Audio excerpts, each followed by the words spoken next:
Okay, guys, welcome back to the channel. Today we got a couple of different roles. The first one is with Izzy. He's one of our purple belts and one of our MMA fighters. I'm not sure what weight he fights. I'm going to say 25, maybe 35.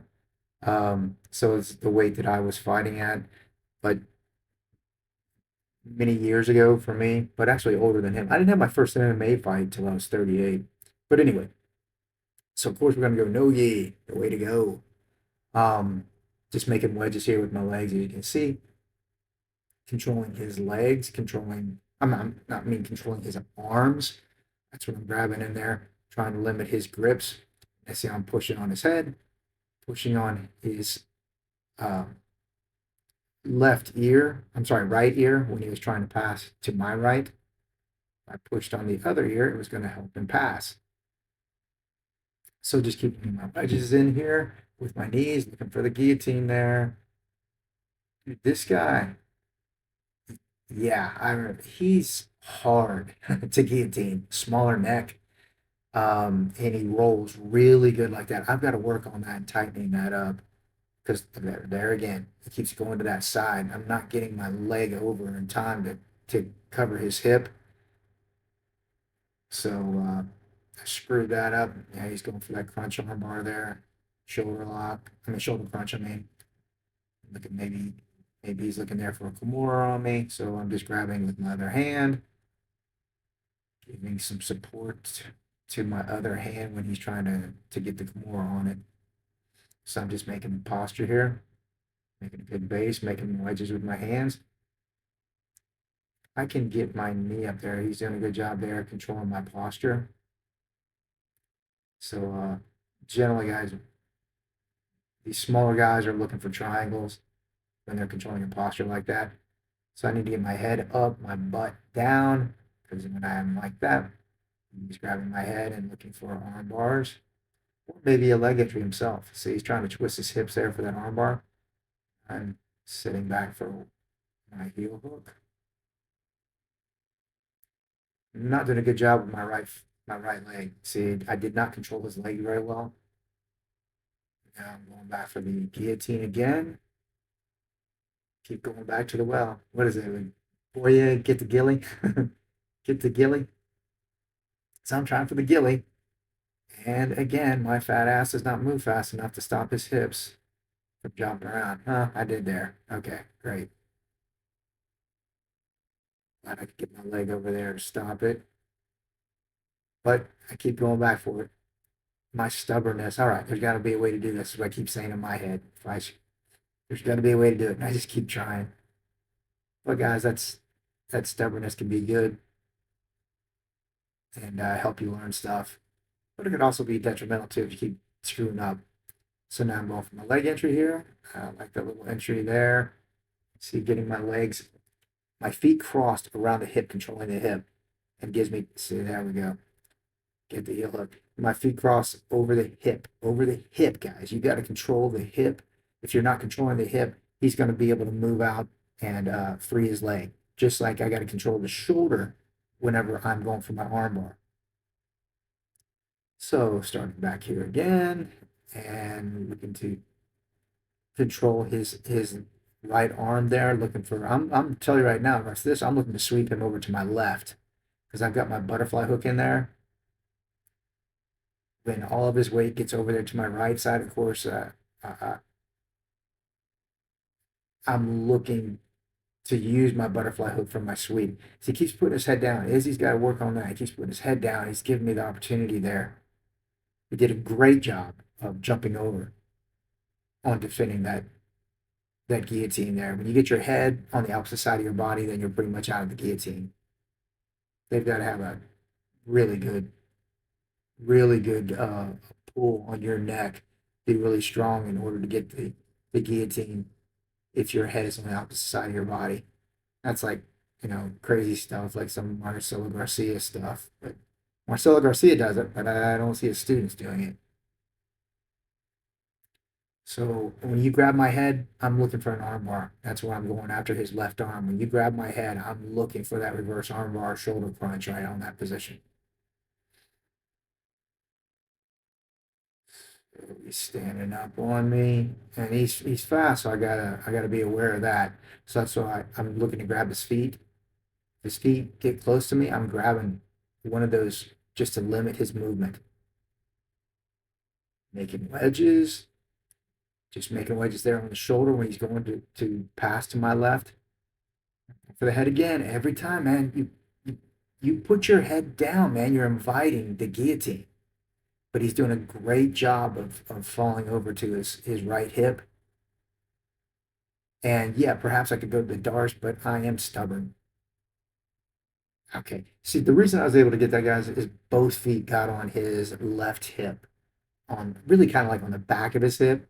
So I was having trouble because he kept going to the side. So I was like, okay, I'm going to try to get my right leg over and stop him because he keeps going, falling over to the left side. And I thought that if I got my right leg over, then I would be able to get the left. And I was able to do it at that particular time. So I'm just controlling. See, I'm grabbing his left wrist, or he's grabbing mine. I'm sorry, and I'm fine with that because that means his I know where his hands are, and then I can go into a leg entry there. And then he's defending it. Okay, he's able to get it.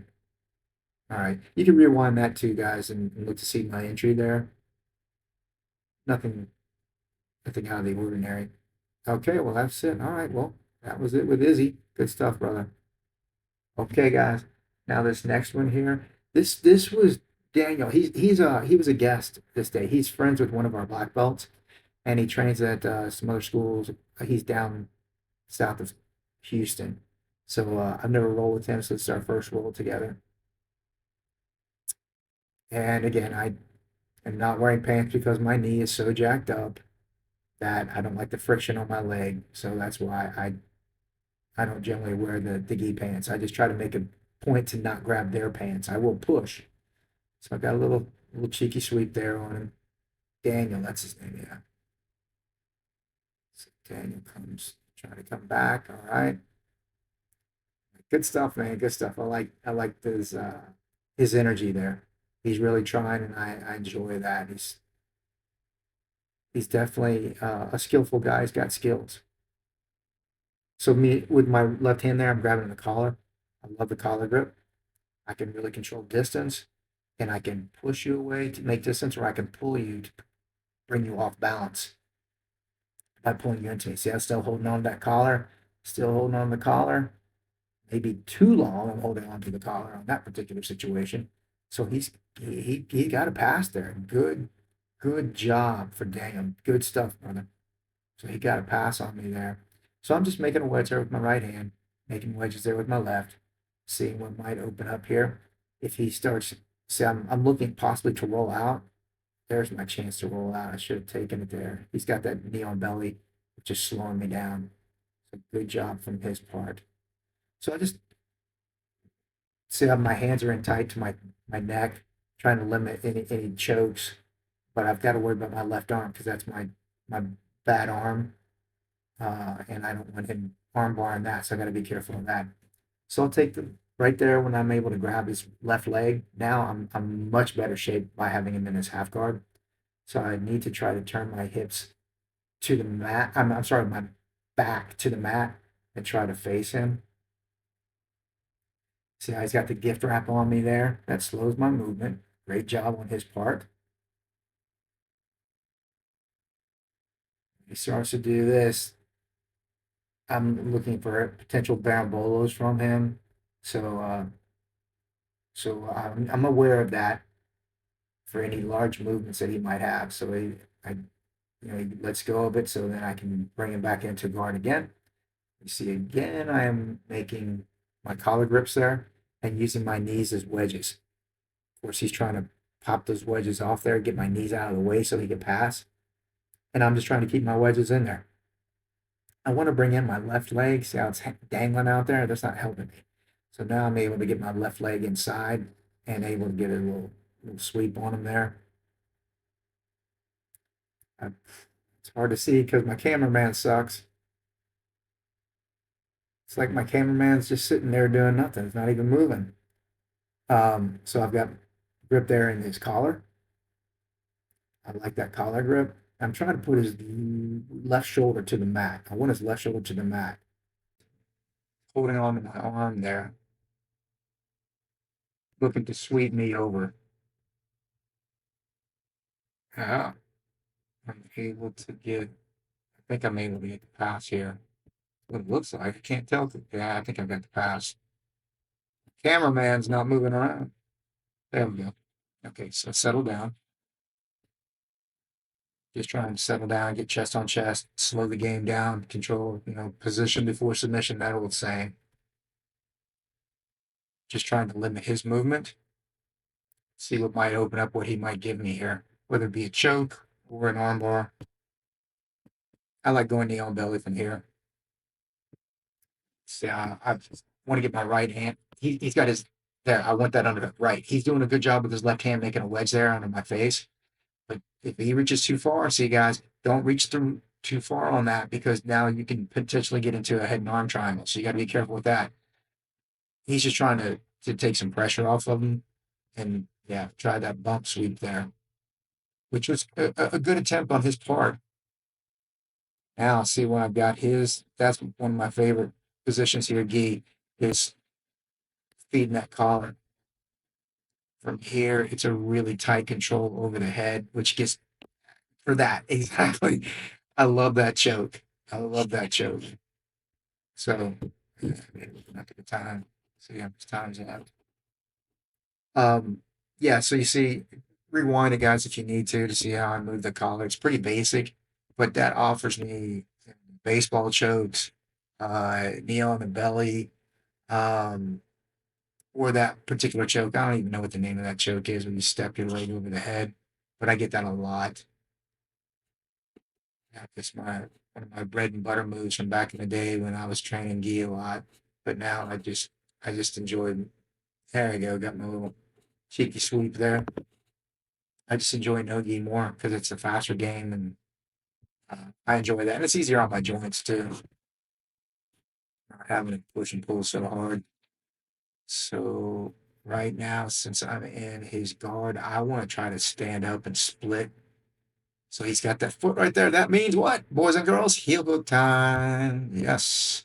When you bring that foot, that shin in front of me, looking for that leg drag pass, I generally sit back for the heel hook, man. I love it. I love it. That's my bread and butter. So this is me. We're just talking at this point. I'll be questioning myself. Why am I still doing this at 54 years old with these younger guys? But anyway, fun role so far. I'm really enjoying it because this, like I said, first I'm going to roll with Daniel. He's visiting, and hopefully he'll come back and train more often with us. So I'm just looking for grips, trying to use my feet. See how that grip, I tried to pull him forward, which allowed me to get that sweep pushing him back. I pulled him forward first, which then he pulled back, and that allowed me to get that little push sweep there with the hand. It's just such a strong grip, that collar grip. I highly, highly recommend you use that grip. Just be careful for arm bars because they can do flying arm bars jumping into you, but more, the more time you have on the mat, you'll have more sensitivity to it. So now I'm trying to get that my left leg pass, of course, so I can get to a good look at that little windshield wipe. Oh, that looked pretty good. Windshield wipe there, pass that I got. Rewind that if you don't see it. Look out, bud. Heel hook again. It's screaming. It's screaming. He's like, oh, yeah, maybe he's starting to feel it there. That's good. Good job, Daniel. See it, guys. If it's there, I'll take it. I will take it. And you will learn to not give it to me. So I'm just slowing it down. I got that. See, I got the underhook there on that forearm. I'm looking to armbar that or potential step over that uh, choke that I did earlier, where I stepped over my left leg. If I've got that collar grip there, there's a potential for that. Oh, don't do the wrist lock. Don't do the wrist lock.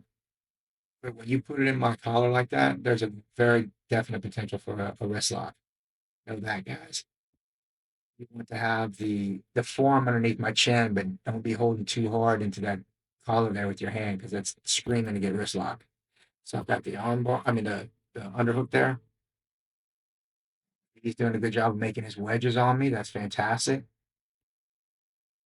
So this is a chance for me to possibly go knee on belly, start having a dilemma for him on what he wants to choose. Oh, I did. I got. Oh, that was horrible. I'm laughing about it.